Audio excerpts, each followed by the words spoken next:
有冇試過？有人死咗，照樣開門返嚟，笑、煮飯、講晚安。你望住佢，明明知道佢唔應該喺度，但你又放唔低。3年前冬天，西九高架橋車禍，凌晨11:45，私家車撞泥頭車，司機當場死亡，成架銀色 van 撞爛晒，車頭凹晒，玻璃碎滿地，駕駛位一灘血。講返個死者，阿偉，30歲，做冷氣維修，好老實嗰種男人，唔識扮型，唔打機，唔去蒲，成日一身工人裝咁樣。但就係呢種人先最實淨。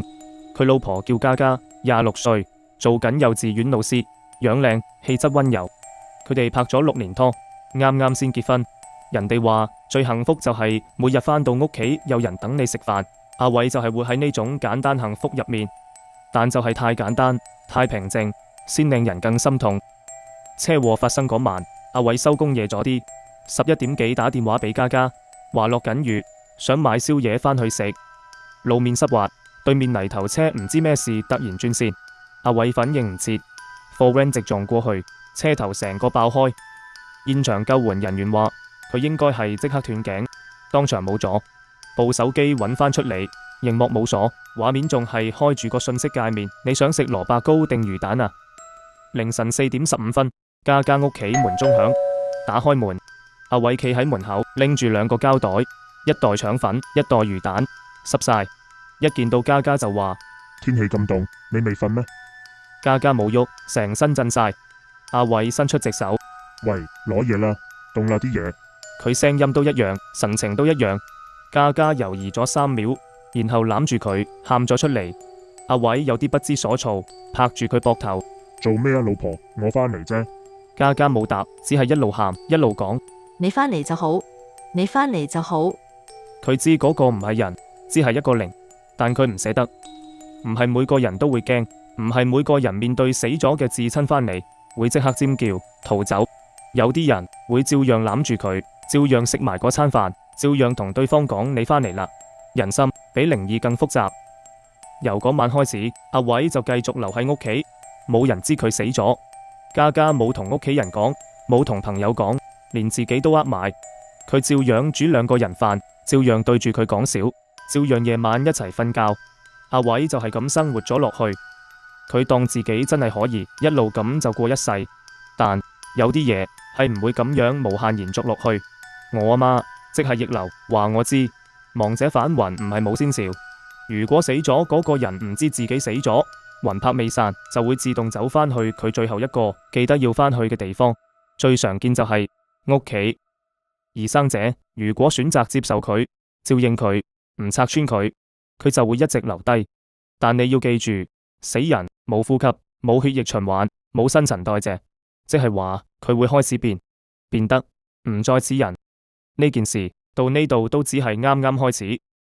之後幾個星期，阿偉開始出現唔同狀況，食嘢冇味，唔會肚餓，成日手震，成日冇力，開始發臭，皮膚脫落。佢自己都開始懷疑自己係咪唔對路，但嘉嘉依然冇異常。佢每日都笑着說：你可能係食錯嘢啫，瞓多啲就會好。笑容開始僵，眼神開始虛，但佢唔放手。佢寧願陪住一個爛緊嘅人，都唔想得返自己一個。有啲事你知，但你唔想認。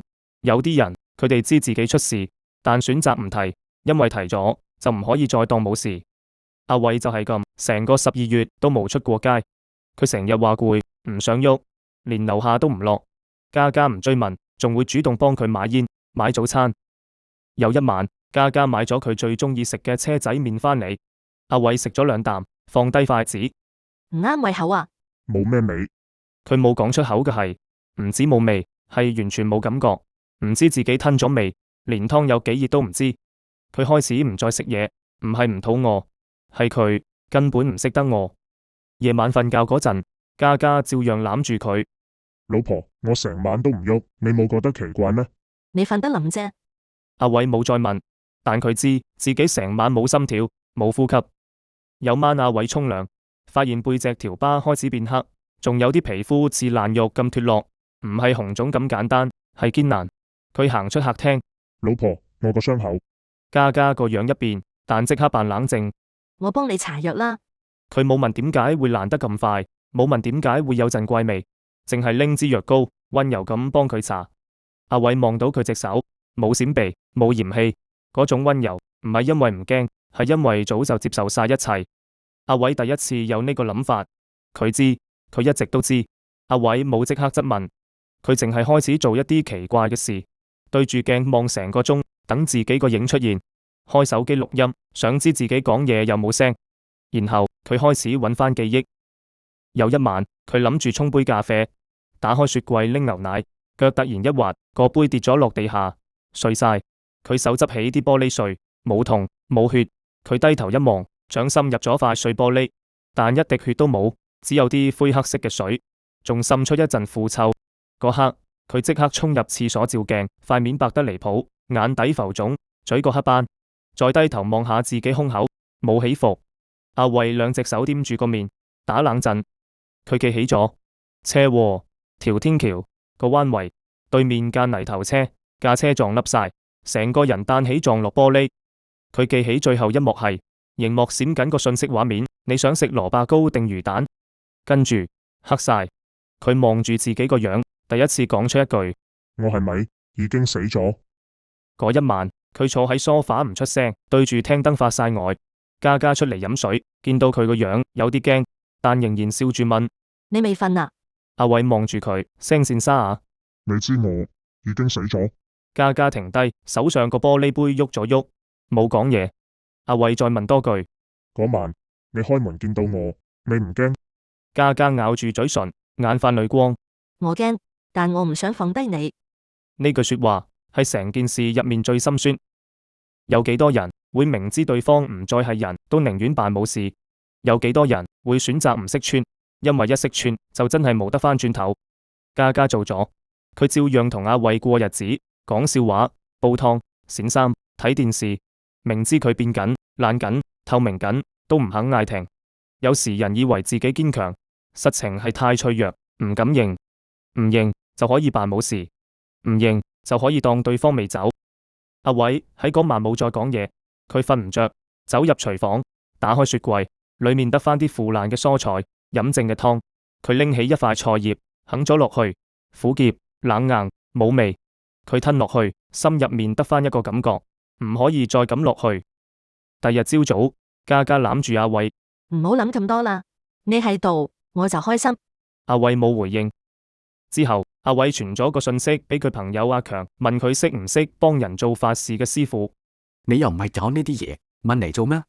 阿偉冇解釋，只係回咗句：我可能唔應該仲喺度。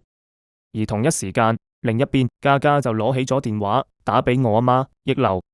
喂，爸，阿姨，你仲記唔記得我？我係渣渣。邊個嘉嘉啊？哦，嗰個靚女老師啊。電話另一頭靜咗一陣。我知道我老公已經唔係人。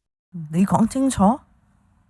嘉嘉吸咗口氣，忍住眼淚，終於講出口：佢死咗，3個月前嘅車禍。嗰晚喺佢返嚟之前，我已經接到電話要去醫院，搞晒所有手續之後，一個人返到屋企冇耐，佢竟然返咗嚟。我阿媽嗰陣講，佢做咁耐命理同靈界斷事，見得最多嘅唔係猛鬼，係唔捨得。佢話有啲鬼唔係靠怨氣留低，係靠一個人日日煮飯攬住唔肯放低而留住。嘉嘉就係用咗成個人嘅愛留住咗一個已經唔應該存在喺陽間嘅人。其實嘉嘉一早就知。